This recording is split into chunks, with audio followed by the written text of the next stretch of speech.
Վրաստանի երկաթուղում կոռուպցիոն սխեմայի հետ կապված ձերբակալվածները սպասում են դատավճիռին։ Բացի ժամանակավոր կալանքի կենտրոնում մնում է 6 անձ, իսկ մնացած 2-ին մեղադրանքի առաջադրվել հեռակա կարգով, այդ թվում նախկին տնօրենին։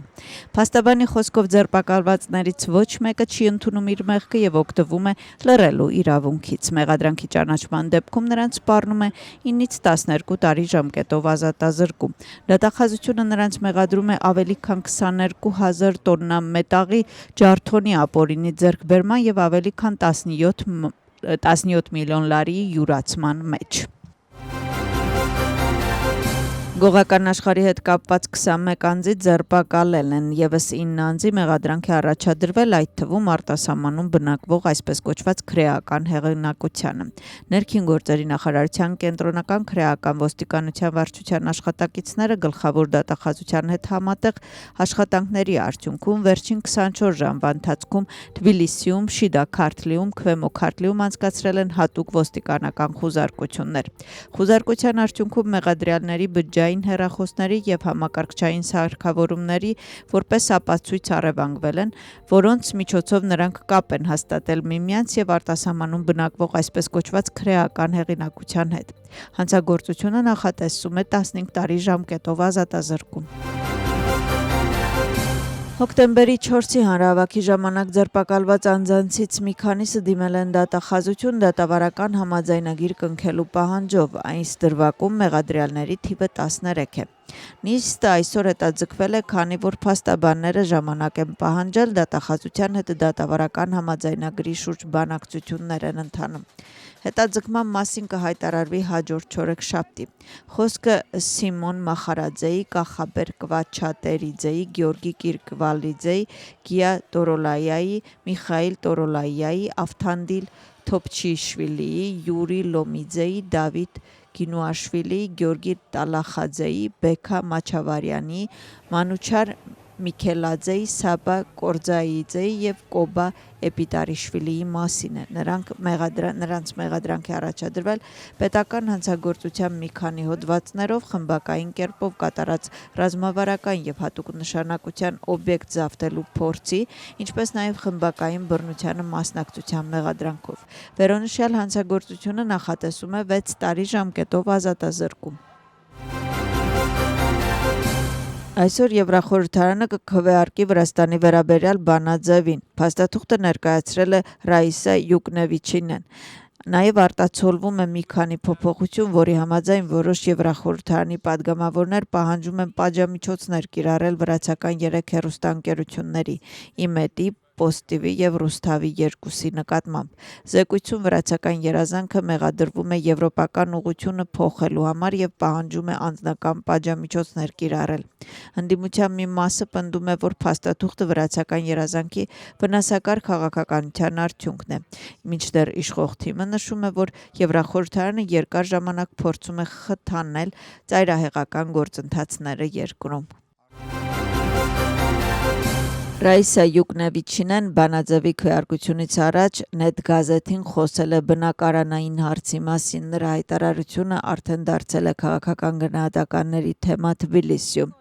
Ըստ Յուկնևիչինյանի, Վրաստանը չի կարողանում օգտագործել այն թափը, երբ հնարավորությունների պատուհանը բացվեց ուկրաինացիների պատճառով, ոչ ոք չէր խոսում ընդլայնման մասին մինչև 2022 թվականի պատերազմը։ Իմ ցանկությունը հույսը այն է, որ վրաց ժողովուրդը կարողանա կազմակերպվել ինչպես հունգարացիները։ Եթե վրաց ժողովուրդը հանձնվի, Եվրամիությունում ոչ ոք չի կատարի իր գործը վրացիների փոխարեն։ Դուք պետք է հասկանաք սա։ Ինչ պատահեց Հունգարիայում։ 16 տարի իշխանության գալուց հետո Օրբանը պարտվեց։ Քրեակատարողական ծառայությունը արձագանքում է Էլեն Խոշտարյայի փաստաբանի եւ ընտանիքի հայտարարությանը նրա առողջական վիճակի վատթարացման մասին։ Պաշտոնական տեղեկատվության համաձայն Էլեն Խոշտարյային ապահովված են բոլոր համապատասխան պայմանները եւ անարգել օգտվում է բժշկական ծառայություններից։ Գործակալության տվյալներով Խոշտարյային խորհրդակցել են սրտաբանը, նյարդաբանը, ակնաբուժը, գինեկոլոգը, հոգեբույժն ու ռևմատոլոգը։ Նա անցել է մի քանի հետազոտություններ, այդ թվում ողնաշարի եւ ողնաշարի MRT։ Այսօրվա ղեկավարը նշանակել է ռևմատոլոգիի հետ եւս մեկ խորհրդակցություն։ Էլեն Խոշտարյայի ախտորոշումների բացարձակ մեծամասնությունը սահմանվել է հաստատությունում տեղավորվելուց առաջ եւ դրանք քրոնիկ հիվանդություններ են, որոնք բնութագրվում են պարբերական սրացումներով։ Նա չի բողոքում կամ դժգոհություն չի հայտնում բժշկական անձնակազմից։ Նրան տրամադրվում են բոլոր անհրաժեշտ բժշկական ծառայությունները։ Առողջական վիճակը որևէ կերպ վատթարացում չի եղել։ Վրաստանի վարչապետը հանդիպել է Վրաստանում Կարմիր խաչի միջազգային կոմիտեի պատվիրակության նոր ղեկավարի հետ։ Ընդգծվել է անհետ կորած անձանց որոնման եւ նրանց ընտանիքներին աջակցության ամենակարևոր դերը։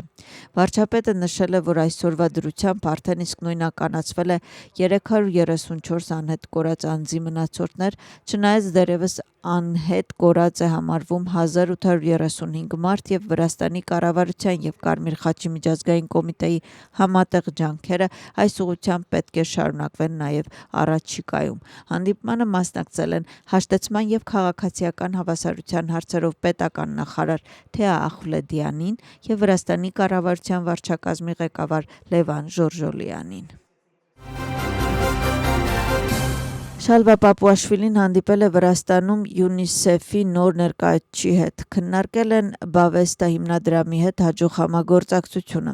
Վրաստանի նախագահի խոսքով ծրագրային փաստաթղթի համաձայն Վրաստանի համար առաջնահերթ ոլորտներն են երեխաների իրավունքները, կրթությունը, առողջապահությունը եւ սոցիալական քաղաքականությունը եւ պատրաստակամություն են հայտնել համագործակցել կոնկրետ նախաձեռնությունների շուրջ։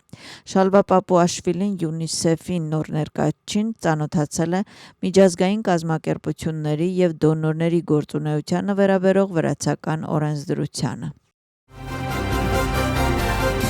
Այսօր Շալվա Պապուաշվիլին հրաժեշտի հանդիպում է ունեցել Բուլղարիայի դեսպանի հետ։ Ուշադրության կենտրոնում եղել են երկու երկրների միջև պատմականորեն սերտ կապերի հետագա զարգացման հեռանկարները։ Զրույցը շոշափել է Վրաստանի հարաբերությունները Եվրամիության հետ եւ այդ հարաբերություններում առկա մարտահրավերները։ Նշվել է Վրաստանի արտաքին հարաբերություններում ինքնիշխանության եւ ազգային շահերի պաշտպանության կարեւորությունը, ինչպես նաեւ Վրաստանի ապագա հարաբերությունների զարգացման հեռանկարները Եվրամիության երկրների հետ։ Խորհրդարանում տեղի ունեցել բանավեճ Մարդու իրավունքների կոմիտեի նիստում Ռատի Իոն Ատամիշվիլին եւ Սոփի Խորգուան բանավեճ կռվել են, լեզվակռիվ են ունեցել պատճառը Խորգուայի հայտարարություններ։ Իոն Ատամիշվիլին նրա մեղադրել է խտրականության մեջ, ինչ վերաբերում է զեկույցին, փաստաթուղթը կոմիտեին ներկայացրել է կառավարության աշխատակազմի մարդու